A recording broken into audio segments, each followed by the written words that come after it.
ikot tayo dito. Nandito ako sa mga kanina. May ube. Oh. Tama-tama yan sa December. Malaking nalaman na yan. Ayan o.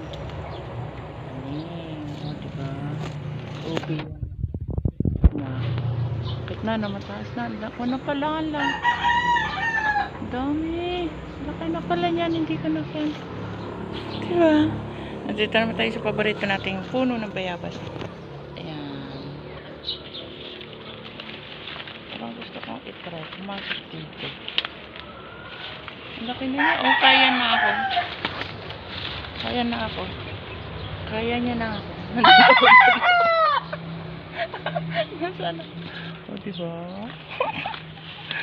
Nandito ko sa loob ng ang dami lang na. Natas na ako. Laki! Kasi na ako sa gitna. Diba? May puno pa ako dito ng kono. Ano ba ito? Dragon fruit. Takpan na siya. Dito ako sa gitna. Sa laki niya, kaya ako. Nasa gitna ako. Hindi ba? Nasaan ako? Sa laki ng kuwan. Ano ba tawag dito? Ayan na, ang laki na niya. Ang laki, kasi ako sa gitna, di ba? Ayan,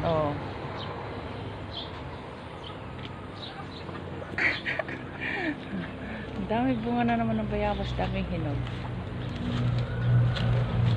So tayo dito. Puno ng bayabas. Dahil bunga na naman ng bayabas ko. Kasi pag talaga niya namumunga, naubos na yung hinog. And then, ayan, nagbunga na ulit siya. Marami na ulit siya.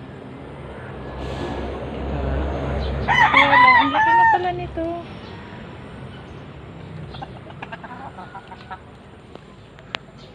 Hili ko.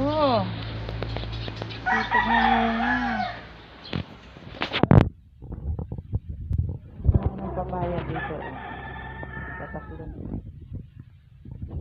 Namumulaklak na ulit siya. Pala sa inyo yung puno ng papaya ko na ito ay kahit isang buto wala siya. Yan, nakailang pitas na ako dyan ginulat ko. Pero ito hindi ko na ito pipitasin. Ang dami na rin nahingi ng kapitbahay. Sabi ko pahinugin ko na.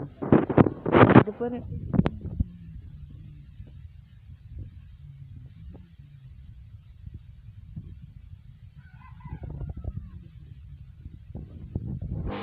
Bagong tanim ng anak ko. Yan ulit. Ito yung talong na tawag nila araw-araw. Yan, namumulaklak na uli. Kasi yung ako, pinipili yung panimbuhayin uli. Ayan, may mga bukong na siya. Ito, napitasan ko na to. Yan. Uli, panibagong tanim yan. Thank you for watching. God bless.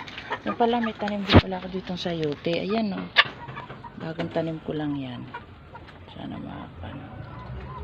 Ayan, sakto mo siya. Ayan, ganyan lang pinagtamnan. Kasi yan pa, once na yan ay naka-open sa kumpala. Mabilis siya magbulok ng kan. Okay na. Diba? Mayroon na naman akong sayote. Thank you for watching. Follow for more. Thank you. God bless. Love you, love you.